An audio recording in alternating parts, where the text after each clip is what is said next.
Di tanah yang dipeluk laut, di gugus pulau yang saling memanggil dari kejauhan, tahun 2025 datang seperti fajar yang pelan namun pasti. Dan di fajar itu sebuah amanah dititipkan. Pada tanggal 9 Januari, KPU menetapkan Melki Joni, sebuah keputusan negara yang kemudian menjadi keputusan hati untuk bekerja, untuk melayani, untuk menjaga harapan rakyat Nusa Tenggara Timur. 20 Februari, pelantikan bukan sekadar seremoni. Ia adalah pintu menuju hari-hari yang tidak selalu mudah, tetapi harus dijalankan dengan kepala tegak.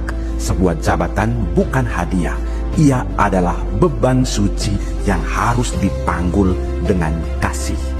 Malam itu, memori jabatan diserahkan dari penjabat gubernur kepada kepemimpinan baru yang berpindah bukan hanya dokumen, tetapi juga tanggung jawab atas tanah, atas air, atas manusia, atas masa depan mimpi anak-anak NTT. Dari Magelang, di Akademi Militer, Red Kepala Daerah menjadi ruang hening untuk menata arah. Di sana, disiplin ditempa dan visi diasah. Sesudah pelantikan, langkah tidak menunggu. Para kepala daerah berkumpul. Tim penggerak TKK dan pembina Posyandu dikukuhkan. Rumah jabatan diberkati dengan misa sebagai simbol bahwa kekuasaan harus kembali ke sumbernya, nilai, iman, dan pengabdian. Lalu pesta rakyat digelar, bukan untuk menyanjung, melainkan untuk mengikat janji bahwa pemimpin tidak berdiri di atas, melainkan berjalan bersama rakyat. Di lapangan, sepak bola menyatukan. Eltari Memorial Cup kembali dibuka, sebab NTT tak hanya hidup dari kerja, tetapi juga dari semangat, sportivitas, dan kebanggaan. Dan di balik perayaan, kerja sunyi pun dimulai. Bertemu kementerian, menyusun simpul kebijakan, mempercepat penanganan stunting karena masa depan NTT adalah masa depan anak-anaknya. Gubernur turun ke gudang Bulog, ke Pelindo, ke pasar Oeba dan Lebowo memantau harga, memastikan dapur rakyat tetap berasap. Koperasi Kelautan dan Perikanan di Oeba kemudian diresmikan. Perjanjian kerjasama dengan Direktorat Jenderal Pajak dan Penimbangan Keuangan ditandatangani, menata rumah fiskal agar lebih kuat, lebih tertib, dan lebih adil. Pabrik rumput laut dikunjungi, koperasi tani diresmikan, meja rakyat diluncurkan, ruang dengar, ruang temu, ruang jawab, agar keluhan tidak menjadi bisik-bisik, tetapi menjadi bahan kerja. Rapat-rapat besar kemudian digelar bersama Menteri Kesehatan, bersama para bupati dan wali kota dengan tema kolaborasi dari Asta Cita menuju Dasa Cita.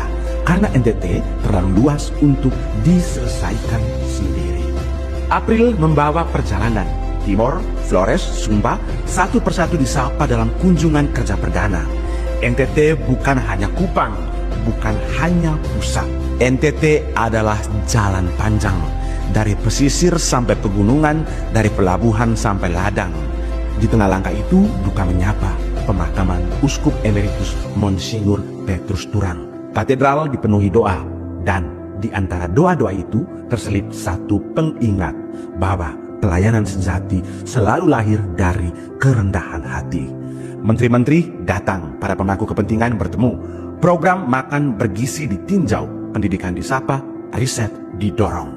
Panen raya padi di Rote menjadi tanda bahwa tanah NTT bila disentuh dengan ilmu dan gotong royong bisa menjadi jawaban bagi ketahanan pangan.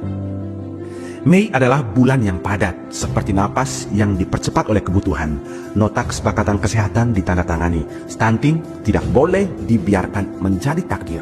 Wakil Presiden hadir meninjau nelayan, bendungan, sekolah, petani, seolah negara berkata NTT tidak sendiri. Telemedicine BPJS diluncurkan, pabrik garam ditinjau, Saburai Jua dikunjungi, sebab provinsi kepulauan tak boleh dipimpin dari balik meja.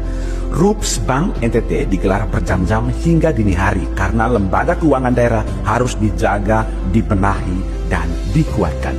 Pejabat eselon dilantik, roda birokrasi harus bergerak, namun tidak boleh kehilangan moral. Bencana pun mengetuk. Pengungsi erupsi Levodovi laki-laki dibahas bersama BNPB. Sebab negara hadir bukan setelah viral, tetapi sejak awal luka. NTT meraih opini WTP. Bonus atlet PON dan Peparnas diserahkan sebagai tanda prestasi tidak boleh pulang dengan tangan kosong. Lalu, di penghujung 100 hari, 2 program strategis diluncurkan. One Village One Product dan gerakan beli produk NTT bersamaan dengan penggunaan KKPD. Karena ekonomi tidak tumbuh dari slogan, melainkan dari kebiasaan. Membeli karya sendiri, memuliakan jerih payah sendiri.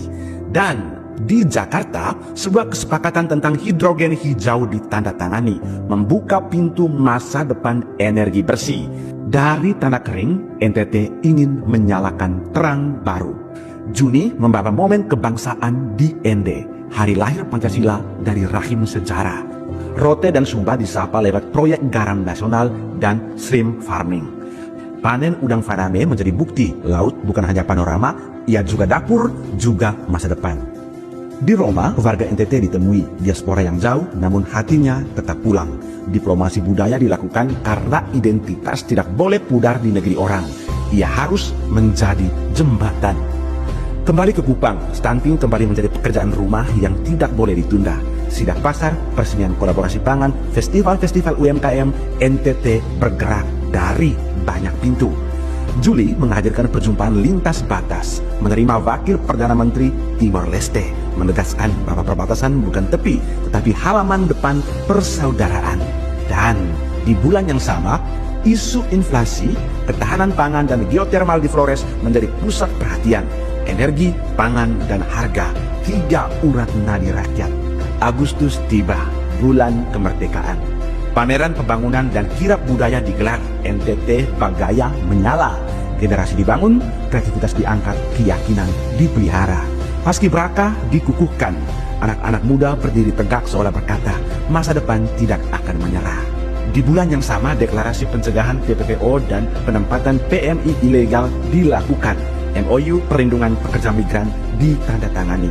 Karena merantau tidak boleh menjadi jalan penderitaan, ia harus menjadi jalan martabat.